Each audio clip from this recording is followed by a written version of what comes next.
नमस्कार, आप सुन रहे रेडियो हिंदुस्तान और मैं हूं आपके साथ पारिजात। विश्व धर्म में आज हम बात करेंगे रूस के यूक्रेन पर हमले की। बहुत ज़रूरी चीज़ है इस एक बात को समझना, बड़ी बारीक बात है कि आज दुनिया में चाहे वो सोशल मीडिया हो चाहे मेन स्ट्रीम मीडिया, पश्चिमी मीडिया का षड्यंत्रकारी प्रयास चल रहा है जिसमें यूक्रेन को हीरो बताया जा रहा है, ज़ेलेंस्की को हीरो बताया जा रहा है, युद्ध नायक बताया जा रहा है और रूस को आतताई देश डिक्टेटर बताया जा रहा है, पुतिन को।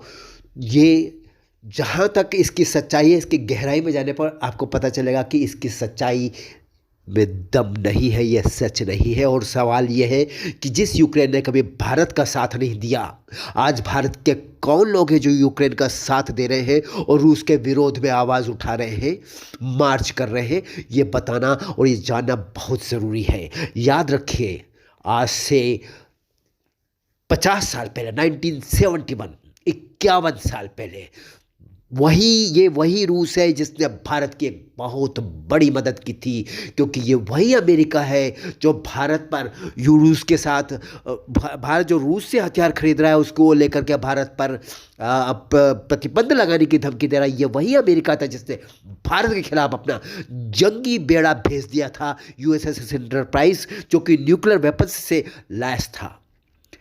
3 दिसंबर 1971 की बात है। भारत के प्रधानमंत्री थी इंदिरा गांधी। इंदिरा गांधी बहुत पशोपेश में थी, बड़ी परेशानी में थी, युद्ध नहीं करना चाहती थी।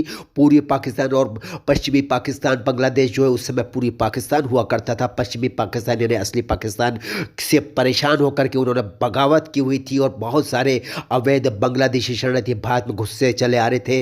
इंदिरा गांधी तुरंत रिचर्ड निक्सन के पास पहुंची। रिचर्ड निक्सन थे अमेरिका के राष्ट्रपति, जिन्होंने बहुत चालाकी का खेल खेला। इंदिरा गांधी का सॉरी हम कुछ नहीं कर सकते, और उन्होंने ये सोचा कि अगर जंग होती, उन्हें लगने लगा था, दिख गया था और वो हालात भी ऐसे बन गए थे कि जंग हो सकती है। उनको ये लग रहा था भारत हमला करेगा, तो भारत अगर हमला करेगा तो रूस का दोस्त है भारत, तो अगर भारत जीता तो दक्षिण एशिया में भारत का प्रभुत्व हो जाएगा और उसके साथ रूस का भी प्रभुत्व हो जाएगा। उसको रोकने के लिए सवाल ये नहीं है कि भारत दोस्त है या दुश्मन, सवाल यह है कि रूस को उसने दुश्मन मानकर भारत के खिलाफ हमला करने का फैसला किया और अपना जहाज यूएसएस एंटरप्राइज भेज दिया था 3 दिसंबर की रात को भारत की तरफ। उसका जो छोटा भाई है, जो भारत का एक ज़माने का बहुत बड़ा ऐतिहासिक दुश्मन है, जिसको कहते हैं ब्रिटेन, भले ही आज वो अपनी हैसियत में है, भारत से दबता है, बहुत नीचे है, भारत के सामने कहीं नहीं टिकता है। वो भारत का पुराने शासकों का वो जो रवैया था, उस समय फिर से एक बार उबाल मारा और उसने भी अपना जहाज भेज दिया भारत के खिलाफ।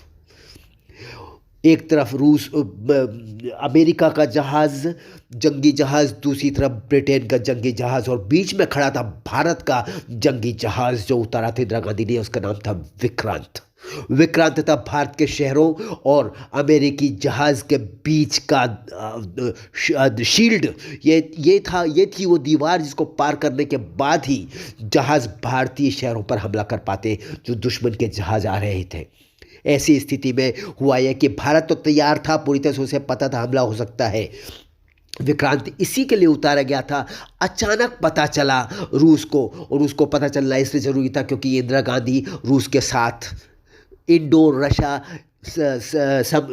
रशिया ट्रीटी के अंतर्गत इस स्थिति को बचाने के लिए उन्होंने सोचा कि इस ट्रीटी का इस्तेमाल करना चाहिए, इंडो रशिया ट्रीटी।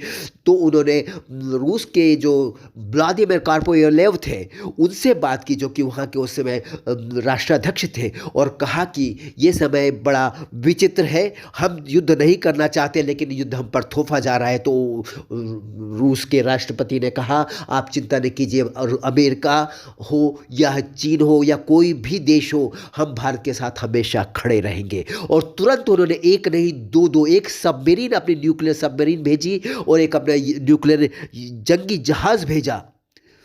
नाभिकीय युद्धक पोत भेजा उन्होंने। नाभिकीय युद्धक पोत ऊपर चला था और सबमरीन हमेशा पानी के भीतर होती है, लेकिन ये सबमरीन भी उन्होंने यही बताने के लिए कि दुश्मन को पता चल जाए कि भारत अकेला नहीं है, उसके साथ रूस है। सबमरीन भी पानी के ऊपर थी ताकि साफ दिखे। ये हालत देख करके एक तरफ रूस का जहाज जिसका नाम था रेंजर, दूसरी तरफ यूएसएस एंटरप्राइज जो अमेरिका का जहाज था, इन दोनों के होश फाख्ता हो गए। उन्हें लगा कि अब मुश्किल में पड़ सकते हैं, क्योंकि विक्रांत भी अपनी तरह से पूरी रवानी पे था और हमारे भारतीय नौसेना के अधिकारी, हमारे भारतीय नौसेना के हमारे जवान तैयार था कि आज इस पार से उस पार किया जाएगा, लेकिन तुरंत ही समझदारी दिखाई अमेरिका और ब्रिटेन ने अपने जहाज वापस लिए। लेकिन रूसियों ने उस समय जो बहादुरी दिखा करके जो भारत का साथ दिखाया, जो मैत्री दिखाई, जो दोस्ती दिखाई, उसे हिंदुस्तान को कभी भूलना नहीं चाहिए और हिंदुस्तान के हर नागरिक का कर्तव्य है कि अपने उस पुराने दोस्तों को कभी ना भूले। यह अमेरिका और रूस की लड़ाई है, तो इसमें हमें नहीं पड़ना है। हमारे लिए हमारा भाई है रूस, हमारा भाई है, क्योंकि मुसीबत में उसी से मदद आई है। याद रखिए, चाइना कभी हमारा दोस्त नहीं था। जिस समय जहाज भेजा था अमेरिका ने यूएसएस एंटरप्राइज, उसी समय पाकिस्तान के माध्यम से चाइना को भी संदेश भेजा था। रिचर्ड निक्सन ने कहा था, चाइना से कहा था कि ये भारत के खिलाफ आपको भी जंग में उतरना है, और ये संदेश भारतीय खुफिया एजेंसियों ने पकड़ लिया था। तभी एकदम से उनकी समझ में आया, ओह निक्सन तो हमारे साथ नहीं है। तब इंदिरा गांधी ने बड़ा कदम उठाया और रूस में बात की, रूस के राष्ट्राध्यक्ष से, जिन्होंने तुरंत दोस्ती का फर्ज निभाया। याद रखिए, आंखें खोलिए, इतिहास को समझिए और पहचानिए कौन दोस्त है और कौन दुश्मन। फिर से मिलूंगा आपसे काम की बात लेकर रेडियो हिंदुस्तान पर। नमस्कार।